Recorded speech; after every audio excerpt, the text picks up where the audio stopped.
Vous écoutez Le Trèfle, le podcast francophone des Boston Celtics.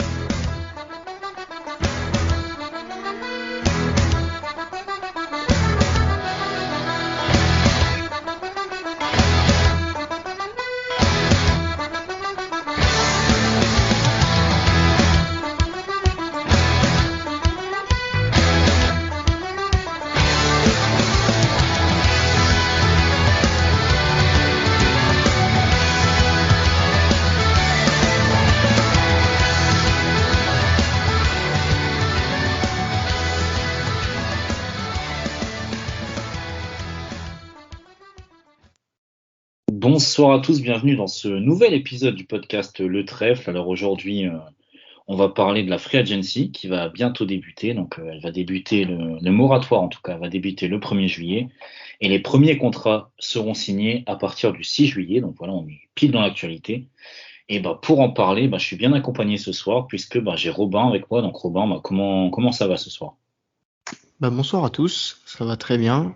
Je suis bien content d'être avec vous deux ce soir pour parler un petit peu de ce qui va nous arriver là sur les prochains jours. Donc tout va très bien. Donc voilà, donc Robin a un peu vendu la mèche, donc on est trois ce soir et on est accompagné de Elias. Donc Elias, pareil, comment tu vas après la draft et juste avant la Free Agency? Salut. Écoutez, moi ça va. La draft, je vous avoue, c'est pas mon fort, donc je me suis pas vraiment plongé dedans. C'était quand même intéressant. Ça va très bien avec tous les rebondissements qu'on a eu entre Kyrie Irving, Kevin Durant, John Wall, tout ça. C'était assez drôle la planète NBA ces derniers jours, donc c'était cool, on a eu de l'action. Puis j'ai hâte de voir ce que nous on va faire. De l'action, en tout cas, on espère qu'il y en aura chez les Celtics. Donc en premier lieu, avant de rentrer dans la Free Agency à proprement parler, de voir un peu les joueurs qui pourraient potentiellement nous intéresser, on va d'abord revenir sur notre roster actuel, faire un petit état des lieux, si je puis dire. Donc premièrement, les gars, si on prend notre roster à l'heure d'aujourd'hui, quels besoins on peut identifier? Peut-être, j'imagine, ce qu'on a beaucoup critiqué sur les playoffs, notamment le poste des besoins peut-être à l'aile, avec peut-être un 3&D supplémentaire. Elias, je sais que c'est notamment un des besoins que tu voulais soulever, donc je vais te donner la parole tout de suite. Ouais, tu viens de le dire, je pense qu'il nous a manqué, en plus d'un Jason Tatum en forme physique qui fait des bons matchs, c'est sûrement ce qui nous a manqué, c'est du scoring en sortie de banc. On n'a pas vraiment eu...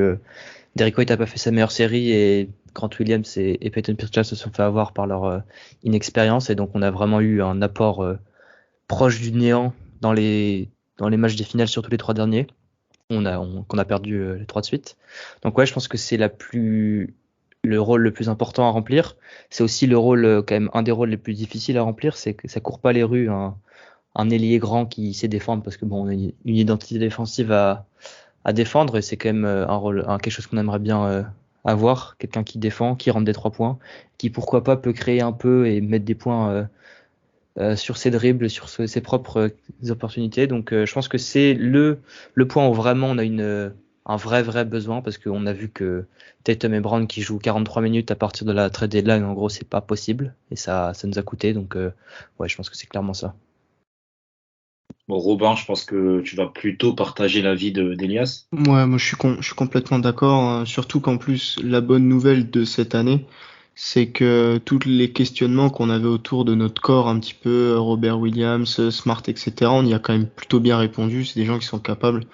Donc vraiment, on n'a plus qu'à se concentrer entre guillemets sur un point comme ça. Je suis complètement d'accord sur ce profil d'aile là, d'ailier qui peut vraiment suppléer les Jets et leur permettre des fois d'avoir soit des trous d'air, soit même pendant une saison régulière de pallier à des blessures ou des choses comme ça. Je pense qu'il faut, moi me concernant, je sous-estime pas ce côté créatif notamment, parce que je trouve qu'on en a toujours besoin, d'intelligence de jeu, de pouvoir créer un petit peu pour les autres, etc. Donc un 3&D, oui. Si en plus on peut avoir un petit créateur, moi je sais que je dis pas non. Justement, moi, et pour reprendre un peu les propos du Doka, des propos récents, où il disait notamment qu'on manquait peut-être de points en sortie de banc, de folie aussi en sortie de banc. Moi, c'est aussi un profil qui m'intéresserait en fait, de prendre vraiment je vais pas dire un mec qui ne fait qu'attaquer, mais un gars qui est capable de se créer en tout cas son propre tir, sans non plus sacrifier la partie défensive, parce qu'on sait que si ça défend pas, Udoka va vraiment pas être très très content, si je puis dire. Donc Clarkson, c'est mort, quoi. Voilà, moi, Jordan Clarkson, c'est vraiment pas mon délire, mais voilà, donc je parlerai après peut-être plus en détail de ce que je rechercherai moi personnellement. Mais voilà, peut-être un peu plus de folie, je sais pas si t'es d'accord, Robin. Ouais, dans l'idée, de toute façon, je pense qu'une question, ça va être avec ce qu'on a à offrir, etc. Je pense qu'il va falloir faire des concessions, obligatoirement. Et du coup, à quel point on est prêt à enlever un tout petit peu, j'ai bien dit un tout petit peu de défense pour booster ce côté un petit peu attaque. Donc, moi, j'ai hâte d'écouter les gars que vous avez proposés parce que du coup, je sais pas jusqu'à où chacun est prêt à mettre le curseur un peu. Et sinon, outre ce poste de d'ailier, est-ce qu'il y a d'autres postes qui vous inquiètent un peu? Je sais qu'on en parlait un peu avec Elias au moment de la draft, notamment à l'intérieur. Bah vas-y Elias, si tu veux ajouter un truc. Ouais, bah, je pense qu'on pourrait avoir besoin d'un backup pivot. Tice a fait son taf relativement correctement. On l'a dit au conseil de classe, mais c'était pas non plus très impressionnant. Il coûte un peu cher pour ce qu'il apporte et il rentre pas parfaitement dans le système Udoka défensif. Donc, si on pouvait trouver un pivot backup, donc un profil assez athlétique, rim runner avec une présence verticale assez importante, je pense que ça pourrait être pas mal. Mais encore une fois, bon, c'est facile de demander, et d'espérer. Faut trouver des profils et les conditions qui feraient qu'on pourrait les avoir. C'est un peu compliqué, mais je pense que donner comment dire, du repos aux jambes de Al Horford, aux genoux de Robert Williams, et à travers un joueur qui pourrait prendre ses minutes et jouer à peu près de la même manière que Robert Williams, bien sûr sans le côté défensif fou, je pense que c'est impossible à trouver, mais ça pourrait quand même être pareil une bonne idée. Robin, peut-être un mot sur. Ouais, moi, je suis encore une fois d'accord. Thaïs, c'est un joueur que j'aime beaucoup. Mais c'est vrai que sur un potentiel soit deuxième, soit troisième pivot, bah, il va prendre un petit peu de place quand même dans la masse salariale. Est-ce qu'en plus c'est un profil qui convient vraiment à Ime? On sait pas. Je pense que Stevens l'a ramené et c'est très bien, surtout quand c'était pour remplacer Kanter, mais plus par opportunité que par vraiment besoin ou fit avec son coach ou le projet du groupe. Donc en plus il y a quand même un petit salaire à déplacer, etc. Je pense qu'il peut intéresser beaucoup de gens. Donc ouais, je serais pas étonné malgré tout qu'il bouge. Et du coup effectivement, s'il bouge, clairement ça fera partie des besoins, surtout avec l'âge d'Orford qui avance et puis les incertitudes physiques de Robert Williams, même si elles sont moindres qu'en début d'année dernière, je pense qu'elles persistent quand même. Donc ouais, je suis d'accord aussi sur cette cible un petit peu, ce que je dirais secondaire. Si jamais Thaïs part, elle sera plus que secondaire. Ouais, ça c'est sûr. Donc maintenant on va parler. Donc là on a fait le point global sur l'effectif. On va peut-être parler tout de suite des leviers qu'on a activés, surtout pour s'améliorer. Donc bon, on commence à être spécialiste à Boston. On a une traded player exception. Donc on avait une l'année dernière après le départ de Gordon Hayward. On a encore une cette année après le départ d'Evan Fournier. Donc c'est pour bien vous expliquer, donc c'est une somme d'argent qui peut en fait être utilisée pour absorber un contrat. Donc là en l'occurrence, c'est une enveloppe de 17 millions, 17,1 millions environ, un peu plus. Dans un échange. Voilà, dans un échange. Donc c'est-à-dire que par exemple, je prends un joueur lambda. J'ai le contrat par exemple de Richon Holmes sous les yeux. Richon Holmes qui gagne 11 millions, 11 millions 2 à peu près. On pourrait envoyer peut-être, attention, c'est pas du tout la valeur que je donne aux joueurs. Hein, je donne un exemple. On pourrait envoyer ne serait-ce qu'un petit pic de draft à Sacramento et en échange on prendrait en charge le contrat de Richon Holmes. Voilà. Donc en gros c'est comme ça que ça fonctionne, sachant qu'on ne peut pas, enfin qu'on peut ajouter des joueurs dans le deal, mais que les salaires ne s'ajoutent pas, pardon, au montant de la TPE. Donc par exemple, si dans un contrat si dans un échange, pardon, on mettait 7 TPE pardon, de 17 millions plus le contrat d'Aaron Nesmith, donc à 3 millions, on pourrait pas absorber 20 millions. Voilà, parce que ça ne s'additionne pas. Donc voilà, c'est un peu bon. Une fois qu'on a compris le mécanisme, ça va assez, c'est compréhensible. Après, c'est sûr que pour les novices, c'est un peu compliqué, hein, toujours le CBA et toutes ces petites dingueries, mais voilà.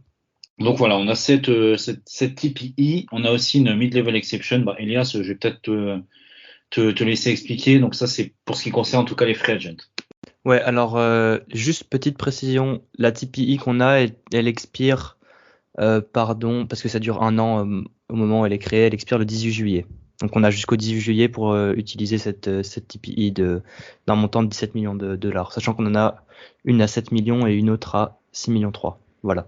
Pour la mid-level exception, c'est une exception qui permet aux équipes qui sont au-delà du maximum de salary cap de signer un free agent. Il y a deux mid-level exceptions, celle qui est pour les équipes qui payent la taxe et celle qui est pour les équipes qui ne payent pas la taxe. On aura donc la taxpayer mid-level exception qui est à 6,3 millions, il me semble. 6,3 millions. Et on peut donc signer un joueur sur 3 ans de contrat max. Donc avec une augmentation de 5% par an. Voilà.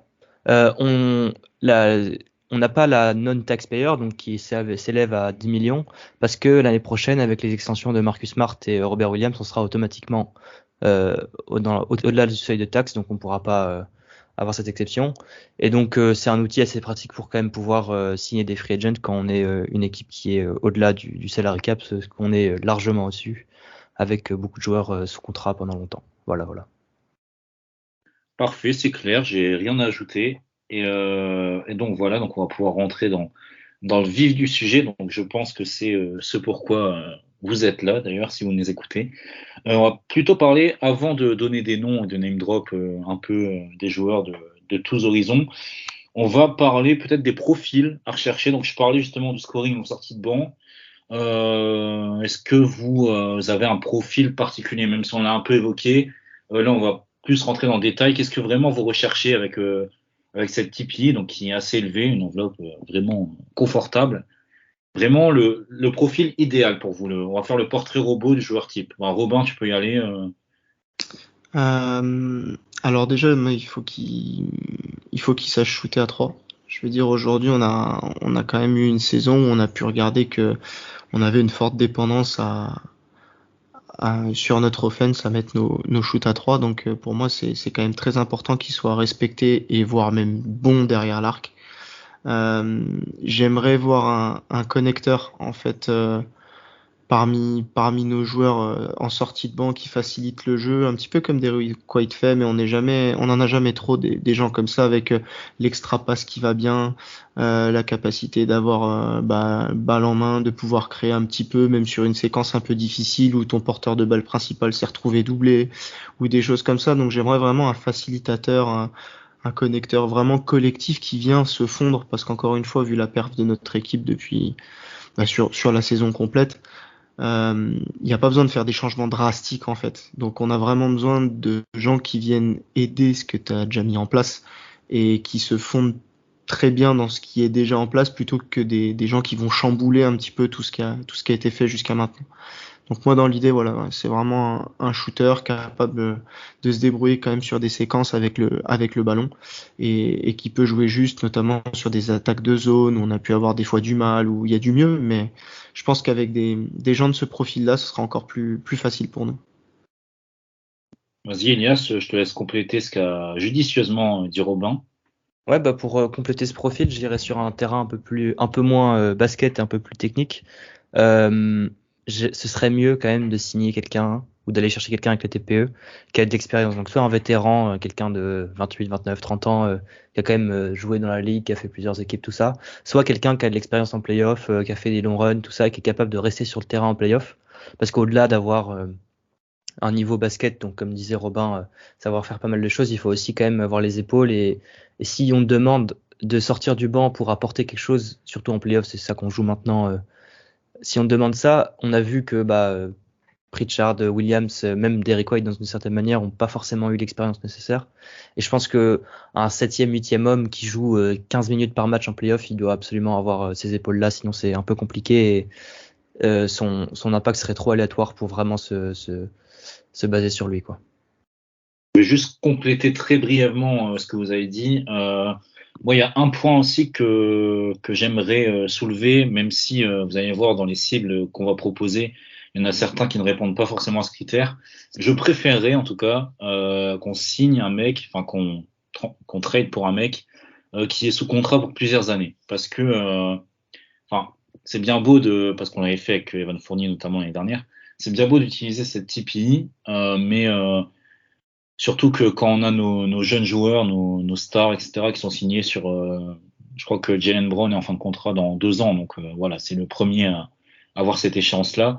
Si on peut vraiment avoir un mec qui est aligné dans cette timeline-là, donc sous contrat pour au moins 2 ans, ça serait mieux. Après, évidemment, on l'a vu on l'a vu aussi avec Josh Richardson. On peut signer quelqu'un pour 1 an et le prolonger dans la foulée, donc c'est aussi possible. Mais j'aimerais bien qu'on aille sur quelqu'un qui soit aligné totalement avec notre grille salariale. Donc voilà, ça c'est pour le profil. Donc on va commencer à faire notre petite prospection.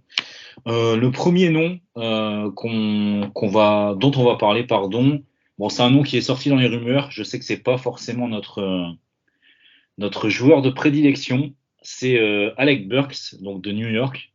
Il est sorti dans les rumeurs au moment en fait où New York cherchait à faire de la place pour offrir un très très gros contrat à Jalen Brunson. Donc on ne parlera pas de ce que veulent faire les Knicks, même si voilà on n'en pense pas moins.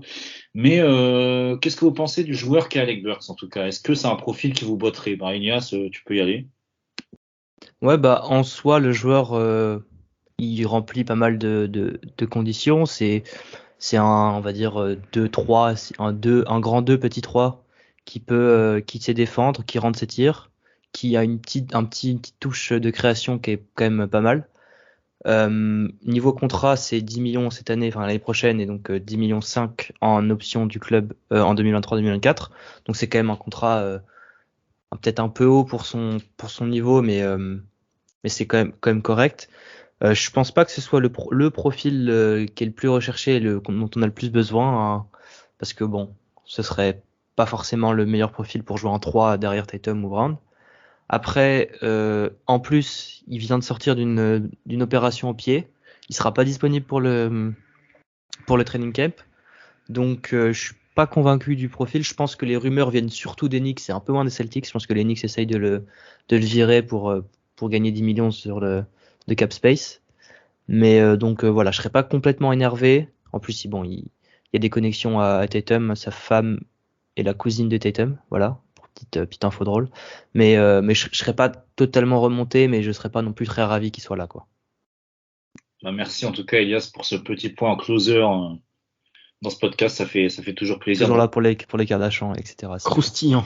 On aime le ici. Mais Robin, toi, qu'est-ce que tu penses d'Alec Burks? Ouais, je suis d'accord dans le fait qu'en tout cas ça fait pas partie de mes premiers choix. Après, ça fait pas partie aussi par exemple, comme vous l'avez dit juste avant, Clarkson, dans lesquels où je serais beaucoup plus sceptique, etc. C'est un joueur, s'il arrive à venir, bah ce sera plus bon, bah je crois en notre coaching staff pour l'intégrer au mieux, etc. Même si c'était pas mon premier choix. Donc ce serait pas un nom catégorique de ma part, etc. Mais je pense que clairement on a quand même des profils à avancer avant Alec Burks qui correspondent mieux à nos besoins et à nos timelines et à vraiment au profil qu'on vient de donner juste avant, quoi. Exactement, moi je pense sensiblement la même chose que vous, c'est vraiment pas ma cible de prédilection. Donc voilà, on va peut-être aller sur un joueur qui nous intéresse bien plus, je pense. Ça serait Kevin Huerter, donc le shooter d'Atlanta, qui lui pour le coup est jeune et sous contrat pour plusieurs années. Donc on a déjà eu quelques rumeurs au moment de la trade deadline, donc c'était dans un échange qui comportait notamment Marcus Smart. Donc, c'est pour vous dire un peu, bon même si c'est que des rumeurs, c'est pour vous dire un peu je pense, enfin, c'est pour dire que Steven se porte en très haute estime, je pense, Kevin Huerter. Donc voilà, lui c'est plutôt un profil shooter comme on en aurait besoin, surtout qu'il n'est pas si négatif que ça en défense. Robin peut-être, je sais que tu aimes beaucoup Huerter. Là, bon, si tu peux me le présenter un peu plus. Ouais, bien sûr. Moi, c'est un profil du coup que j'ai sélectionné. J'en ai sélectionné deux. Donc, Werther, c'est mon deuxième. Donc, pour donner des petites infos à tout le monde, donc cette année, c'est 12 points de moyenne avec 3 rebonds et 2,7 assists. C'est un joueur qui a 23 ans et qui est en contrat jusqu'à la saison 2025-2026. Donc, avec l'année prochaine, 14,5 millions, 15,6 pour la prochaine et 17,9 pour la dernière. Donc on parlait de timeline, on est en plein dedans sur quelque chose de un peu longue durée, etc., qui sera un petit peu sur mesure à ce qu'on a déjà sur notre corps de joueurs. C'est un shooter que je vais pas qualifier d'élite, mais de qualité, qui tourne cette année à 38,9% à 3 points avec 5,6 tentatives par match, donc on est sur un bon volume de tentatives. 54% de ses tirs sont à 3 points et 90 sont assistés. Donc c'est quelqu'un qui se fondrait typiquement et qui a eu l'habitude en plus d'avoir un porteur de balle ultra dominant, voire héliocentrique. Enfin même pas voir, c'est héliocentrique à côté de lui. Donc qui se fondrait parfaitement avec notre style aujourd'hui de jeu où la création se fait par d'autres joueurs et il aurait éventuellement ce rôle de finisseur en catch and shoot, etc. C'est un bon shooter qui, malgré tout, arrive à finir quand même 30% de ses points en non assisté. Donc, il peut quand même faire preuve aussi d'improvisation, etc. sur certaines séquences. Et encore une fois, 23 ans, qui a connu quand même un petit peu les playoffs avec une finale de conf, etc. Donc, il n'y a pas l'âge, mais il y a quand même pas mal de cases qui sont cochées, je trouve, sur son profil. Donc pourquoi pas. Moi en tout cas c'est un profil qui me tente beaucoup plus par exemple que du Alec Burke ou des choses comme ça. Ouais, juste pour rebondir sur Hurter, je suis dans la totalité d'accord. Le profil est, je vais pas dire parfait parce qu'il manque peut-être un peu de défense, même s'il est quand même très correct. Moi, le seul problème que je vois là-dedans, c'est je pense vraiment pas qu'Atlanta le rende disponible ou pas, ou du moins pas à un prix très élevé. Il a signé une extension en octobre, donc de 4 Je sais ans. pas. Donc, En fait je sais pas. Je suis ok avec ce que tu dis. Je sais pas en fait à quel point avec la saison qu'ils viennent de faire, ils sont prêts à faire bouger les choses. Tu vois à quel point un Trae Young éventuellement a peut-être mis un peu la pression ou le proprio met la pression. Je sais pas trop en fait comment ils sont sortis de cette saison qui est quand même une désillusion pour eux, je pense. ouais, mais Donc du coup, est-ce bien que sûr, tu sais, mais le fait de, je tu pense vois que Murray, des trucs comme ça, des arrivées de ouais, Murray, des trucs comme ça, est-ce que peut-être. par exemple, il n'y a pas quand même de la place à faire et tu pourrais pas en profiter? Après, je suis d'accord sur le Il a fait que son prix sera pas donné, je pense. Il a plus l'air d'un type quand même qui a pas l'air complètement, enfin, il sort du banc, ça a pas l'air de l'énerver. Mhm. Je suis pas sûr que ce soit la priorité on change l'équipe, machin. Je pense que c'est vraiment une pièce très importante, qui a été un de leurs meilleurs joueurs, sans être quelqu'un qui demandait beaucoup de ballons, qui faisait des caprices à la John Collins ou des sorties Ouais, à c'est la pas un Trae joueur Young nocif, en ouais, disant qu'il clairement. s'était pas concentré. Donc peut-être qu'ils vont le bouger, mais encore une fois, je suis pas convaincu. Et en plus, Il sera pas donné. ça coûtera cher. Ça coûtera plusieurs essais de draft et peut-être, enfin sûrement au moins un jeune, voire deux quoi. Donc Jusqu'à combien vous iriez par exemple pour un gars comme ça? c'est Qu'est-ce que dur vous à êtes prêt à dire, mais donner pour un Hurter? Honnêtement, je pense que je donnerais grand maximum deux first pick. Et si possible, j'essaie de pas donner de jeunes, ou alors je donnerais Pritchard, quoi, mais ça Mhm. me paraît cher de first pick. Je donnerais plutôt un first pick 2 secondes et un de Nesmith Pritchard, je ouais, pense. Même si j'essaie Nesmith, je pense qu'il a aucune valeur, donc en soi. j'essaie vraiment de conserver Grant Williams parce que bon, Ouais, Ouais. clairement. Ouais. Je pense aussi que si on peut éviter de lancer Grant Williams pour un joueur entre guillemets seulement Kevin Huerter, faut le garder quoi. Mais bon. Surtout quoi, voilà, c'est toujours, on revient sur ce curseur, qu'est-ce qu'on est prêt à abandonner pour augmenter un petit peu notre attaque et Ouais, clairement je suis voilà, ça pas, va pas. enfin moi le but c'est vraiment d'affaiblir un minima la défense et encore sur des rôles etc. Je pense que par exemple par les joueurs de banc, moi c'est Pritchard qui en viendra à pâtir de ces arrivées là que moi je propose. plus à aller chercher quelques minutes sur quelques gars importants chez nous. Mais du coup, je pense pas que tu t'affaiblisses tant que ça à partir du moment où tu remplaces Pritchard, en fait, défensivement.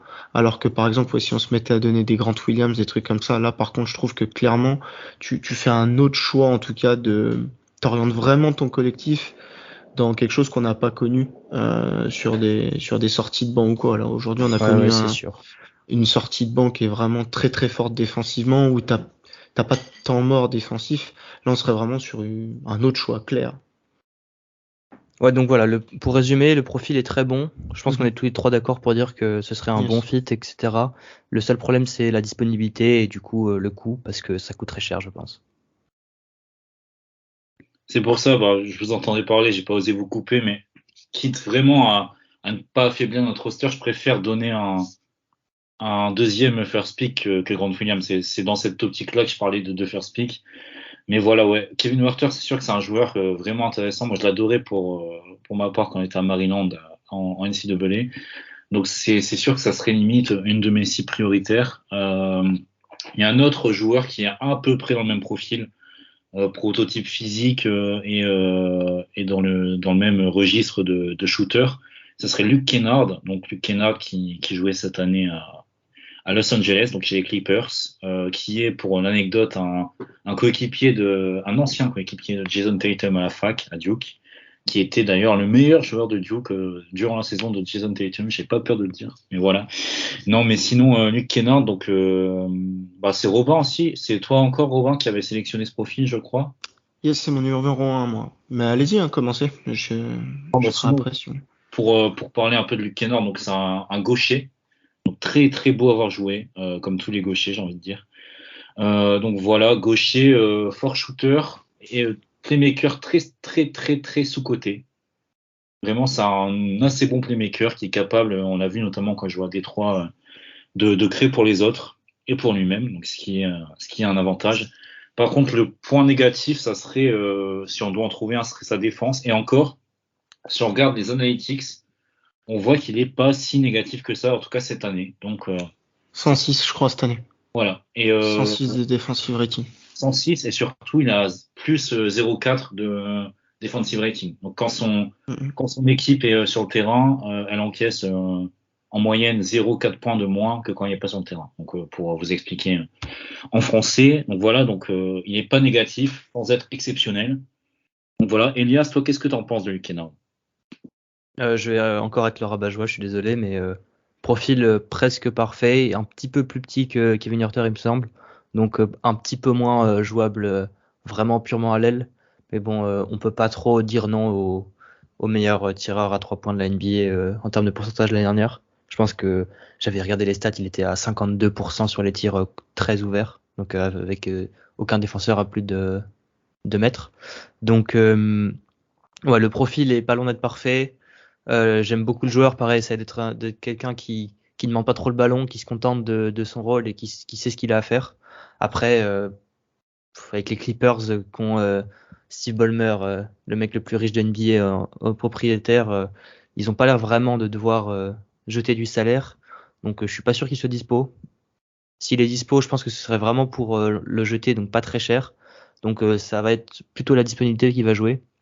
Mais si on peut chercher quelqu'un d'un peu plus grand et d'un peu plus défensif, peut-être que je préférerais ça quand même. Moi, me concernant, en tout cas, c'est mon choix numéro 1. C'est 44,9% à 3 points sur 6 tentatives cette année. À Détroit, comme disait Hugo, sur le playmaking qui est sous-coté, c'est 4 passes d'ess pour 1,5 turnover. C'est typiquement, moi, les bons joueurs de basket que j'adore mettre dans des collectifs qui sont déjà performants, parce que tu sais que tu vas avoir quelqu'un qui sont vraiment dans le move. T'as quelqu'un qui est du coup élite pour le coup en termes de shoot, qui est très bon sur passe sur pick and roll. Je trouve en tout cas que le rôle un petit peu qu'a eu, alors je parle en termes de porteur de balle et de passe Hayward chez nous, typiquement c'est des joueurs comme ça que j'aime beaucoup. C'est-à-dire qu'ils font toujours la bonne extra passe, encore une fois, qu'ils font toujours le bon petit truc qui frisera pas l'attaque, et Dieu sait qu'on en a qui le font suffisamment chez nous. Donc vraiment, c'est quelqu'un qui, à mon avis, correspond encore à tous ses besoins offensifs. C'est encore un contrat de 3 sur les 3 prochaines années, donc il y a pas une année qui dépasse les 15 millions. Donc vraiment, en termes de rapport qualité-prix sur ce qu'on cherche par rapport un petit peu à notre cahier des charges là, je trouve que ça fait quand même beaucoup de cash qui sont causés. L'arrivée de Wall, apparemment aux Clippers, me donne un petit peu d'espoir, parce que sinon j'étais quand même assez sceptique. Mais du coup, vraiment, si jamais on venait à récupérer un profil comme ça, en tout cas, moi je serais vraiment ravi, clairement. Bah, c'est sûr que c'est un profil qui nous aiderait vraiment à passer un step en attaque, je pense, dans la mesure où on aurait vraiment ce shooter, je vais pas dire d'élite, parce que je pense pas qu'il soit encore dans la classe des shooters d'élite, mais on aurait un shooter vraiment référencé qui peut en plus faire d'autres choses. Donc, comme tu l'as dit, notamment sur ses extra passes, etc. Donc, je pense que ça nous aiderait vraiment à passer ce step en attaque.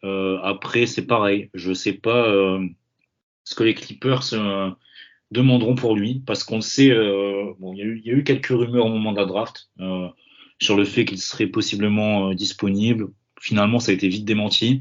Là, tu l'as bien dit, tu l'as justement dit, avec l'arrivée probable on va dire, à 99% de John Wall, hein, coucou le tampering, mais voilà. Peut-être que ça redistribue les cartes, je suis pas sûr honnêtement. Je pense que s'il y en a un qui doit partir, c'est pas lui, mais c'est plutôt un ancien joueur de chez nous, dont je ne préfère plus prononcer le nom. Enfin voilà, mais voilà, donc après s'il y a une chance de l'avoir, pourquoi pas. On sait que les Clippers n'ont plus de choix de draft avant je sais plus combien d'années. Enfin, ils ont des droits de swap avec OKC, mais voilà. Donc pourquoi pas essayer de leur donner au moins un premier tour de draft. Ça peut être intéressant parce qu'on sait ce que les contenders, enfin, on sait à quel point les premiers choix de draft, enfin les premiers tours de draft, c'est important pour les contenders dans le sens où c'est des joueurs souvent utiles sur des petits contrats, même si bon, avec Steve Ballmer qui est un peu le proprio le plus riche de tout le sport américain, bon, ça a peut-être pas la même valeur que si c'était le proprio des Suns. Mais bref. Donc voilà, on va peut-être passer sur un autre profil maintenant. On va faire un doublon, tiens. On va aller du côté de Washington. Elias, c'est toi qui voulais parler de ce joueur. Et évidemment, ce joueur, c'est Kyle Kuzma. Donc on connaît bien, les fans des Celtics se connaissent bien. On a vu cette rivalité dans la saison rookie avec Jason Tatum, hein, rivalité 100% créée de toutes pièces par les fans des Lakers. Bah, à part le tir, Kuzma est un meilleur joueur overall que Tatum, selon. Un bien meilleur défenseur, mais même meilleur potentiel. Exactement, ouais. Bah ouais, donc moi, je me jette mon dévolu sur Kyle Kuzma pour plusieurs raisons. Je trouve qu'il a fait quand même une saison très bonne, très convaincante. Pardon, j'ai une notification de Woj, c'est pas rien d'important.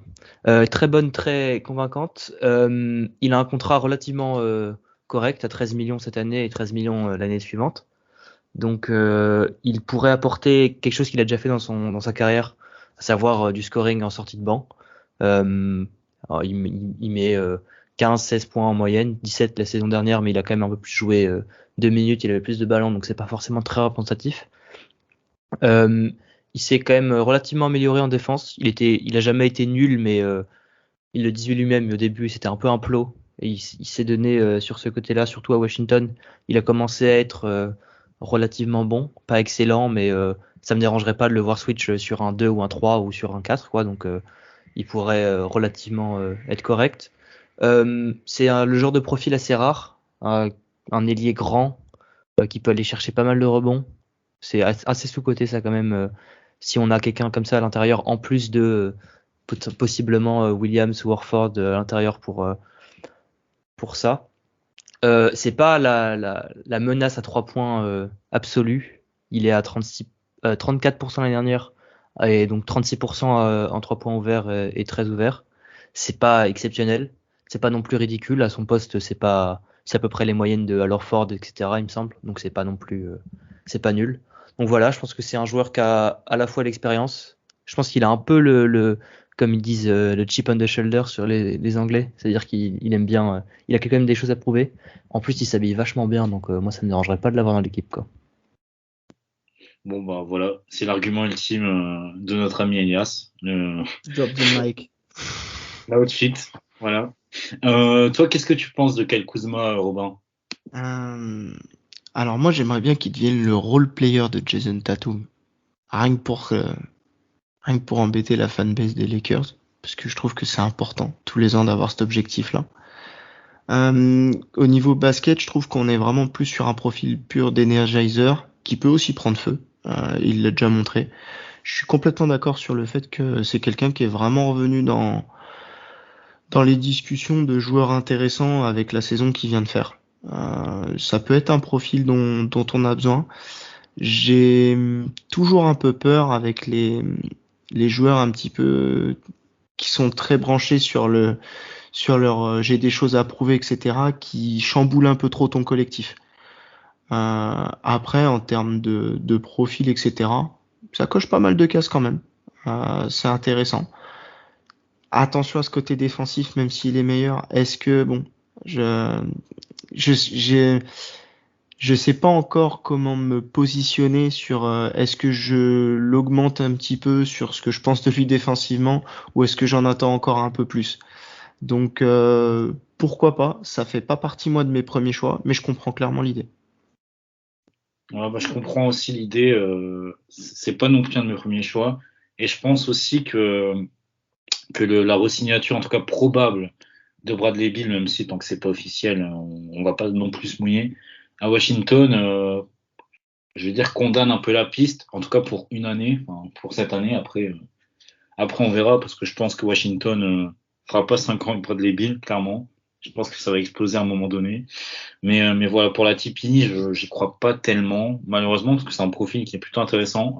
Ce que j'aime appeler, en tout cas, ce que les Américains aiment appeler un bad shot maker, dans le sens où parfois il prend des tirs enfin, compliqués et il finit par les mettre. Donc, c'est un profil qu'on n'aurait pas forcément en effectif. Et lui, Elias parlait tout à l'heure de l'expérience, etc. Pour le coup, il a été champion NBA, bon, certes, dans un contexte particulier avec la bulle, mais il a quand même joué un grand rôle dans cette bague des Lakers. Donc voilà, il a eu ses moments en playoff. Et donc voilà, ça sera un profil intéressant. Tout comme son coéquipier de Washington, Kentavious Caldwell-Pope. Donc profil, lui, pour le coup, vraiment trendy sur le poste 2. Est-ce que, les gars, vous pouvez m'en dire un peu plus sur la piste KCP? Enfin, est-ce que c'est un profil qui vous intéresse? Ouais, bah c'est le profil typique qui est intéressant. C'est quelqu'un qui défend. Il est connu pour ça. Enfin, connu pour ça, non, mais il est réputé en tant que défenseur. C'est quelqu'un qui est vraiment bon et qui s'y donne. Vraiment, ça se voit qu'il aime jouer. Il court beaucoup. Je me souviens d'une interview, je sais plus quel joueur, qui disait que voir KCP courir à travers les screens et tout ça pour essayer de chercher un 3 points ouvert, c'était assez impressionnant à voir et dur à suivre. Donc c'est le genre de joueur qu'on n'a vraiment pas et qui pourrait apporter un mouvement offensif assez intéressant. J'ai pas les stats sous les yeux, donc je peux pas vraiment m'appuyer dessus, mais je sais que c'est un très bon tireur à 3 points. Donc c'est le typique 3&D. Il y a 39% stats. Voilà, c'est ça, donc c'est quand même excellent. C'est le typique 3&D, c'est-à-dire que à part défendre et courir pour rentrer des 3 points, il fait pas grand-chose. Mais ce qu'il fait, il le fait bien, et franchement, c'est presque l'ultimate role player qui fait tout comme il doit le faire et qui en demande pas plus, pas moins, quoi. 39% sur 5 tentatives, ouais. Ce qui est quand même pas négligeable. Je suis complètement d'accord avec cette idée. En fait, c'est juste que c'est pas un joueur qui est clinquant, c'est un joueur qui est hyper utile. Et du coup, plus qu'un step-up, je pense qu'il t'amène une sûreté et un plancher à toute épreuve. C'est-à-dire que tu sais ce que tu auras, tu seras jamais surpris, contrairement par exemple peut-être à des Kuzma, à des Kennard ou à des Hurter qui ont soit un peu plus de cordes à leur arc et justement qui peuvent éventuellement soit prendre feu, soit te faire des tirs compliqués, soit éventuellement avoir un petit peu de passing en plus, etc. Je trouve que c'est pas du tout le registre de Caldwell Pope. Par contre, Caldwell Pope, tu sais que quasiment tous les soirs, il va te livrer la cam. Et elle sera livrée en temps et en heure et tu auras ce que t'as payé, quoi. Donc, c'est des joueurs qui sont sûrs et c'est très utile dans des vestiaires, quoi qu'il arrive. Donc, moi, le profil me va très bien. Et donc, allons-y pour un dernier profil. En tout cas, là, c'est mon préféré, c'est mon petit chouchou. Ça serait Terence Ross. Donc, justement, je parlais tout à l'heure de l'importance qu'aurait notamment un joueur sous contrat sur plusieurs années. Malheureusement, Terence Ross est sous contrat pour une seule saison. Donc, c'est sa dernière année de contrat du côté d'Orlando. Ce qui m'intéresse parce que je pense qu'on pourrait vraiment le récupérer pour très peu. C'est-à-dire pour, je pense, aller un ou deux second tours de draft. Je pense que ça fera l'affaire. Donc voilà, Terence Ross, pour le coup, c'est ce profil un peu de feu follet en sortie de banc, qui est capable vraiment de créer pour lui-même, qui est pas non plus un défenseur immonde. Je regardais notamment ses stats du début de saison, en fait, avant qu'Orlando ne trade tout le monde, ne trade Vucevic, Fournier, Aaron Gordon, tout ça. Il avait des très bonnes stats avancées. C'était, pour l'anecdote d'ailleurs, le joueur qui touchait le plus de ballons en défense, donc sur ce qui était passes déviées, etc. Donc voilà, quand il a envie, c'est un bon défenseur. Maintenant, faut qu'il ait envie. Donc à Orlando, c'était clairement pas le cas et sans vouloir l'excuser, on peut le comprendre. Malgré tout, je pense que ça reste un profil intéressant. Je sais pas ce que vous en pensez, les gars. Ouais, bah, ça fait quand même maintenant assez longtemps qu'on est lié plus ou moins à Terence Ross dans les rumeurs tous les ans, toutes les deadlines, tout ça. Le profil, moi j'aime bien. C'est vrai que la petite folie en sortie de banc, qui est pas horrible défensivement, c'est non négligeable, ça pourrait nous aider. Il sort quand même d'une saison très compliquée. Il a joué 23 minutes par match. Il a vraiment tiré très mal, donc moins de 40% du terrain et moins de 30% à 3 points. Donc c'est vraiment, vraiment pas exceptionnel. Après, à son âge, tout ça, il a 30 ans, donc il aura 31 l'année prochaine. Je pense il peut encore faire une bonne saison et il a déjà 31 ans, pardon. Il peut encore faire une bonne saison et rebondir. Il a fait quand même 3 bonnes saisons successives au niveau du scoring à Orlando. Bon, il était un peu seul, mais c'est pas non plus représentatif, on va dire. Moi, j'aime bien le profil. C'est pas dans ma liste des plus convaincants parce que j'ai un peu peur de l'effet bloqué dans une équipe qui joue rien depuis des années et du coup, pas forcément dans la bonne mentalité. Mais justement, ça peut être un peu l'un ou l'autre. Donc, pourquoi pas. Robin, si t'as Ouais, je un trouve que avis. c'est la plus, en fait, c'est la plus grosse pièce en l'air des noms qu'on vient de dire, je pense, et dans les deux sens. C'est-à-dire que je pense que c'est quelqu'un qui peut pas du tout correspondre à ce qu'on cherche parce que justement, comme tu l'as dit, manque de rythme vraiment compétitif, etc., etc., et trop d'années dans des équipes qui jouent soit vraiment les playoffs à l'arrache ou qui jouent pas du tout et qui tankent, où il a eu l'habitude là ces 2 dernières années de prendre des tirs complètement aberrants parce que il y avait pas de star autour ou de hiérarchie établie. Et à côté de ça, ça peut être aussi quelqu'un qui vient enfin retrouver un petit peu ce qui peut lui donner envie, quoi. Et du coup un peu de gagne, un peu de truc, un vrai contexte, un vrai rôle. Donc en fait, si tout va bien, ça me va. Si tout va pas, c'est typiquement le joueur que je pense que je vais pourrir devant ma télé. Donc pour moi, c'est un pari qui se tente, clairement. Je serais pas contre le tenter, mais voilà, je trouve faut qu'on soit conscient qu'à mon avis, c'est un vrai qui tout double, je trouve sur ce type de joueur. Ouais, après, je sais pas, moi j'ai vraiment l'impression que en sortie de banc, bien cadré, etc., ça pourrait vraiment être un plus. On l'a vu d'ailleurs à Orlando, même si bon, tu parlais de ce contexte d'équipe qui joue les playoffs ric-rac, mais sur quasiment la seule série d'Orlando ces dernières années, c'était contre Toronto et ça date un peu Il maintenant. fait une bonne série. Ouais, il fait une très bonne série, bon, même si ça date d'il y a, je sais pas, 3 ou 4 ans, 4 ans même peut-être. Mm. Mais voilà, donc il faut pas non plus oublier qu'il vient de Portland et que Udoka l'a coaché en AAU. Donc voilà, il y a Il y a une un petit petite background. voilà, il y a un petit background avec Udoka, comme tu le dis, donc pourquoi pas. Après, je pense pas que ce soit l'option, la meilleure option. Enfin, il y a des joueurs qui seraient meilleurs intrinsèquement. Après, c'est sûr qu'on lâcherait beaucoup plus, je pense que pour un Terence Ross. Ensuite, Par contre, c'est la plus probable, hein. Je pense que de toutes celles qu'on a dit, Oui, c'est ce que je voulais peut-être la dire. plus T'as raison, ouais. accessible et la plus probable, hein. Ouais. C'est Je pense aussi pour ça que que moi, c'est une piste qui, malgré tout, m'intéresse, même si c'est pas forcément le joueur sur qui je saute en premier. C'est peut-être celui qui te permettrait de step up pour le moins cher, si jamais ça prend bien. Donc, pourquoi pas? C'est vraiment une piste à ne pas négliger.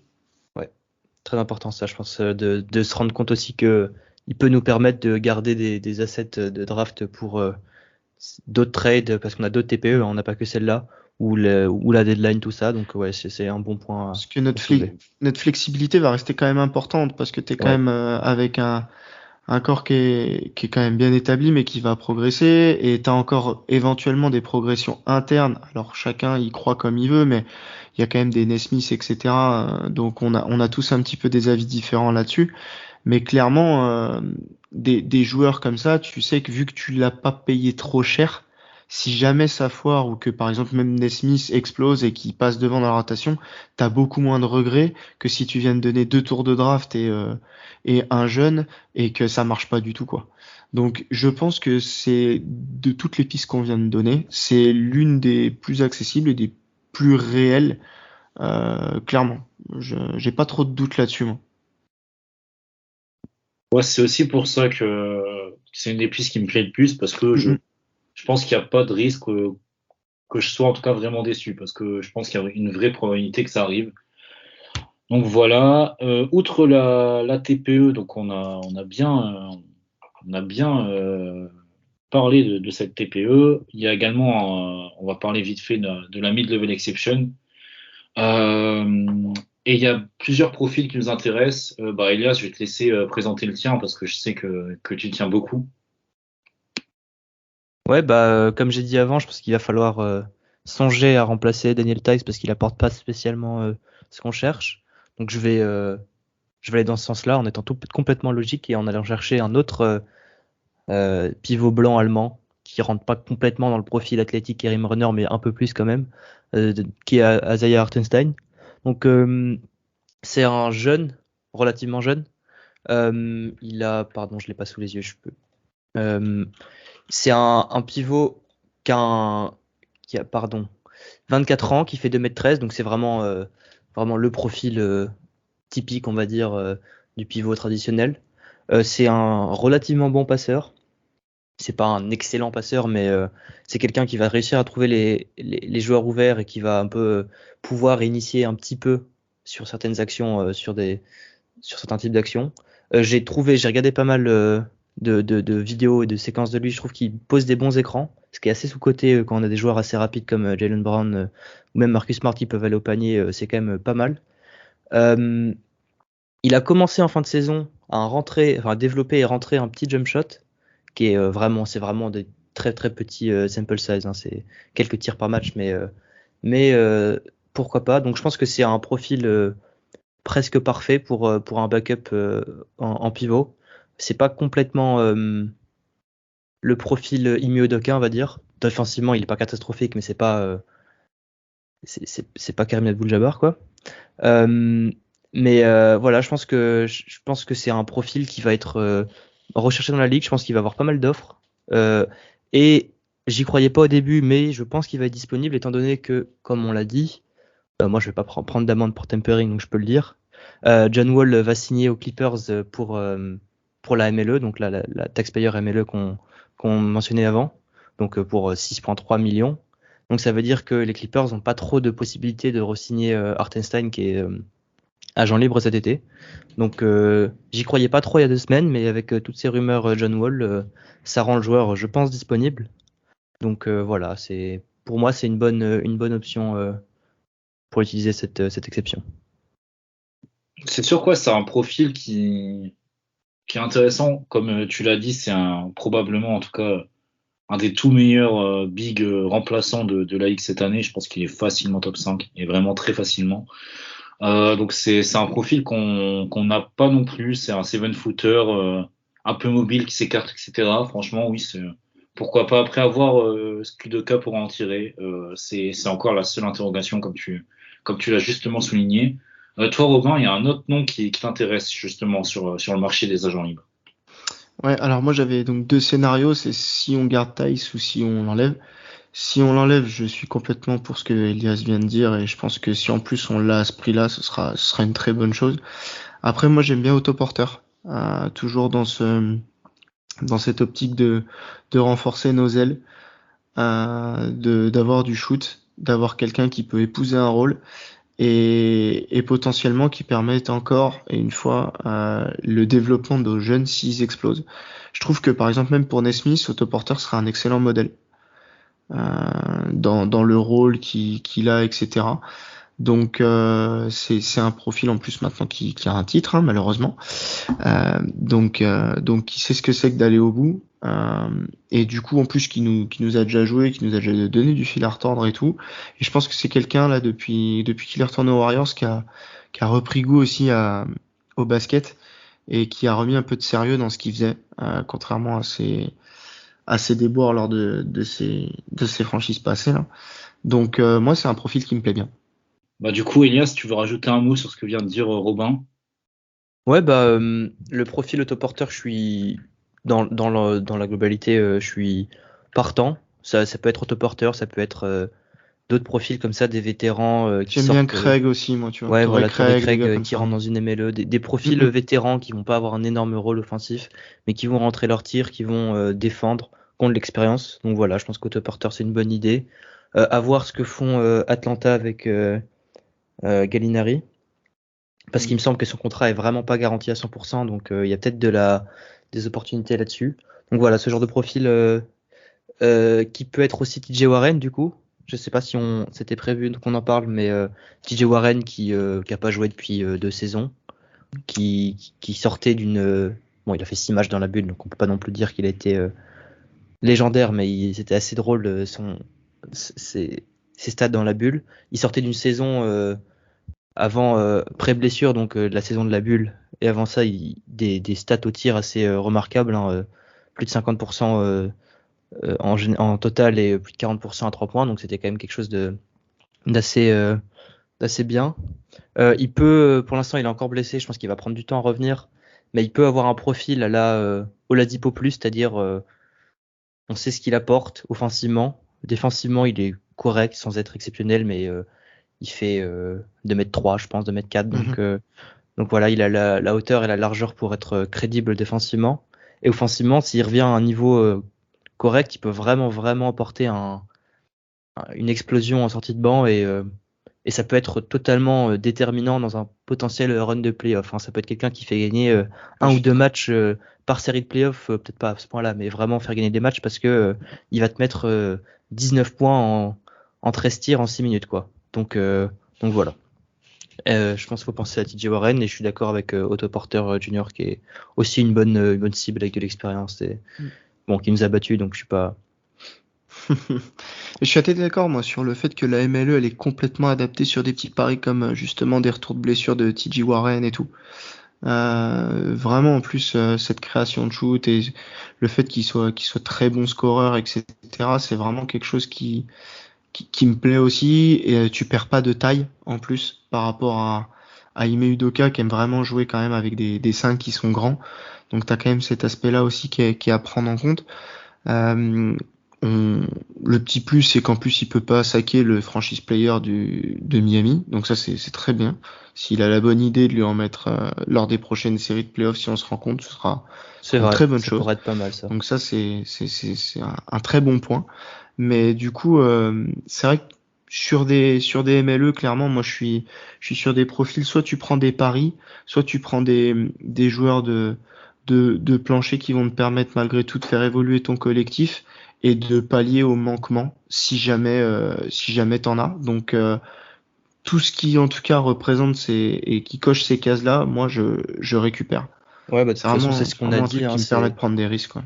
il nous Pas faut de des souci. profils comme ça, on n'a pas besoin d'un gros joueur qui va avoir un C'est gros ça. volume offensif, etc. On a vu par exemple Dejounte Murray dans pas mal de rumeurs, je pense que c'est bien d'en parler parce que beaucoup de gens Mm.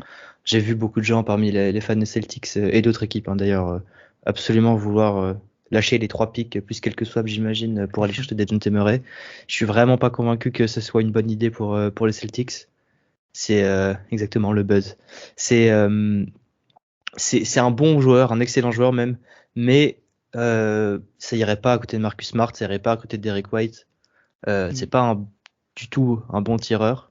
Ok, il est excellent défensivement. Je pense qu'il est un peu surcoté au playmaking, c'est-à-dire qu'il est bon, mais il avait quand même beaucoup la balle en main et c'était pas non plus des flashs de playmaking au niveau d'un Trae Young ou Luka Doncic ou Chris Paul, quoi. Heureusement. C'était bon, mais c'était pas exceptionnel. C'était pas beaucoup mieux que Marcus Ouais. Smart, par exemple.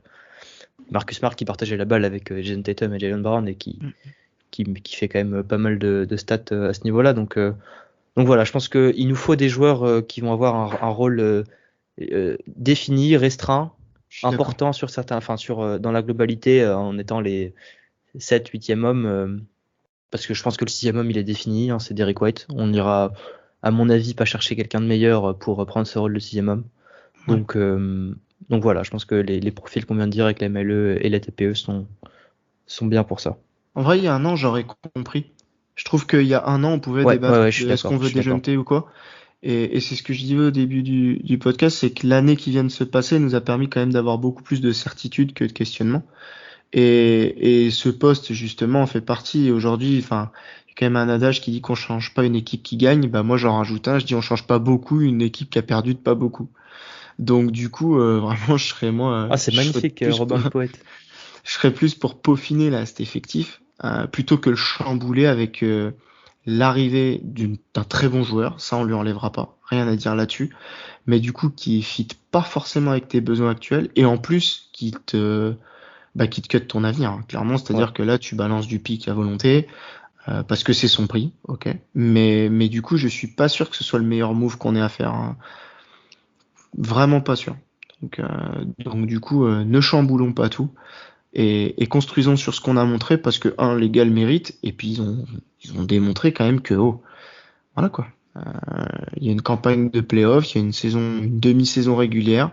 J'ai hâte aussi de voir même nos joueurs stars avec des étés reposés, l'un qui revient pas de blessure et l'autre qui se fait pas une compétition internationale.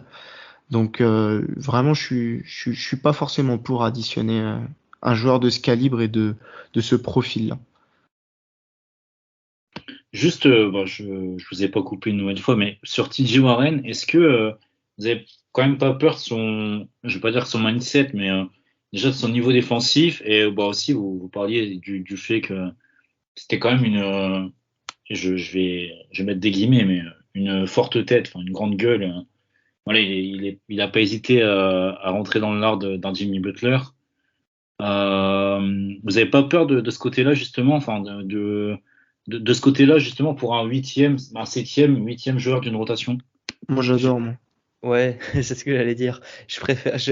Dans un 7e ou 8e joueur, je pense que ça me dérange pas tellement. C'est pas le côté tête brûlée, etc., qui va me faire un peu peur. C'est plus peut-être qu'il va se voir un peu trop fort. Après, ça fait quand même 2 saisons qu'il n'a pas joué, donc j'espère qu'il a le réalisme dans sa tête de se dire je prends un contrat, je suis payé 12 millions sur 2 ans, 18-19 sur 3 ans pour juste sur ce que je faisais il y a 2 ans, il y a plus de 2 ans. Donc je pense qu'il pourrait être quand même relativement avoir un mindset correct et se dire qu'il rejoint une équipe qui vient de sortir des filets NBA, qui a un très bon corps de jeunes joueurs. Donc c'est peut-être une inquiétude. Je sais que je sais que Titouan aussi il a ces inquiétudes-là souvent. Il arrête pas de répéter ça pour Kuzma aussi, qu'il est pas convaincu du joueur à cause de ça. Moi, je pense que c'est un peu surévalué ce genre de choses dans la ligue. Ça arrive pas tant que ça que des joueurs soient à ce point-là, comment dire, injouables et compliqués à cause de leur mentalité. Et non, je pense que ça, le risque en vaut le jeu en vaut la chandelle. Voilà. Ouais, et puis encore une fois, il y a un contexte à mettre tout autour. Tu l'as dit, il y a une blessure, donc une grosse absence. Donc même malgré tout, dans la confiance des joueurs, je pense que ça doute. Ils sont tous au courant que la NBA, ça va vite, que tu peux perdre ton poste et ne plus te retrouver dans des rotations ou même dans des rosters en moins de temps qu'il n'en faut pour dire ouf. Et du coup, tu rajoutes à ça aussi, je pense qu'on a un vrai coach meneur d'hommes qui laissera pas des joueurs comme ça. Qui aura la capacité de pouvoir justement remonter les bretelles de mecs qui s'insèrent pas dans le vécu et en plus qui est plutôt important du de l'équipe dans laquelle il arriverait. Donc je suis pas si inquiet que ça, moi, sur des joueurs comme ça, parce qu'en plus après ça reste aussi des petits contrats que tu peux trader si t'as envie et tout. Donc enfin c'est vraiment pas des gros risques et en plus on peut espérer encore une fois que le mec il nous remercie pour l'opportunité. Hein. Après, t'as aussi des mecs, par exemple même Schroeder ou quoi, les gars ils ont été reconnaissants, ils se sont donnés, après ça allait pas et tout, bon bah ok, mais du coup je suis pas plus inquiet que ça sur le mindset de ce mec là en tout cas. Bah, parfait, je pense qu'en tout cas on a fait le tour. En tout cas de tout ce qu'on pouvait prévoir au niveau free agency. Donc on sera en tout cas très content de voir si l'un de ces joueurs venait arriver à Boston, on serait très content. Quoi qu'il en soit, si c'est d'autres joueurs, on fera d'autres podcasts débrief de cette free agency. On fera même peut-être des spaces d'actualité, etc. selon ce qui se passera. Mais on a été très content de vous proposer ce podcast à trois. Donc, messieurs, déjà, je vous remercie pour votre présence ce soir. Ouais, merci à toi. Hein. Merci à toi. Et voilà, en attendant, je vais vous laisser profiter de cette free agency. Normalement, on devrait avoir un peu d'action avec le Woj et Shams. Donc, on espère. On espère, ouais, dans la nuit de jeudi à vendredi. On espère aussi qu'il y aura du mouvement du côté de Boston, même si, comme tu l'avais dit, Eunice, ça peut attendre jusqu'à en tout cas la mi-juillet pour la Tipeee. Ouais, je pense pas qu'on ait de l'action de nous immédiatement. Enfin, peut-être, ça dépendra des équipes avec qui on fait des deals. Peut-être que certaines équipes vont vouloir bouger plus vite. Mais nous, je pense pas qu'on sera dans les prioritaires. C'est sûr qu'on soit initiateur. Hein. C'est ça. On n'a pas des gros free agents à signer. On n'a pas des trades évidents et téléphonés. Donc je pense qu'ils vont prendre le temps de réfléchir à leurs options et ça viendra pas immédiatement. Par contre, moi je sais pas vous, mais je suis assez confiant. Je trouve qu'on a quand même un GM qui vient de faire une première année qui était quand même excellente, qui a montré qu'il avait pas peur d'appuyer. Et les proprios qui ont l'air de dire qu'ils étaient prêts à dépenser. Donc c'est ça, les signes sont plutôt bons pour que même le coach puisse déjà faire des sorties en disant il nous a manqué ça, etc. J'ai vraiment l'impression qu'ils sont en phase, qu'ils savent où ils veulent aller. Et du coup, je suis assez confiant moi sur cette intersaison et ce qu'ils vont nous proposer. Donc j'espère que je serai pas déçu. Mais là, je le sens plutôt bien. Donc même sur des joueurs éventuellement qu'on n'aurait pas cités, hein, je trust in Bradou et let's go. Alors juste, il y a une info qui vient de tomber et ça concerne un peu ce qu'on a dit juste avant. Il y a les Clippers qui viennent de signer Ivica Zubac, donc sur un contrat de 3 ans, 33 millions, donc à peu près 11 millions en saison. Donc voilà, ça pousse encore un peu plus Hartenstein vers la sortie. Ouais. Elias est parti crier dans la rue. Je suis content. J'ai vu ça, j'ai pas osé parler, mais je suis content. Il a serré le poing chez lui. Voilà. J'adore les Allemands. C'est pas vrai. C'est bien ça. Donc voilà, on va vous laisser sur cette belle info, sur cette petite note d'espoir. Et je vous dis à très vite pour de nouvelles aventures. Salut à tous. Salut à tous. About a 2-second difference between the shot clock and game clock.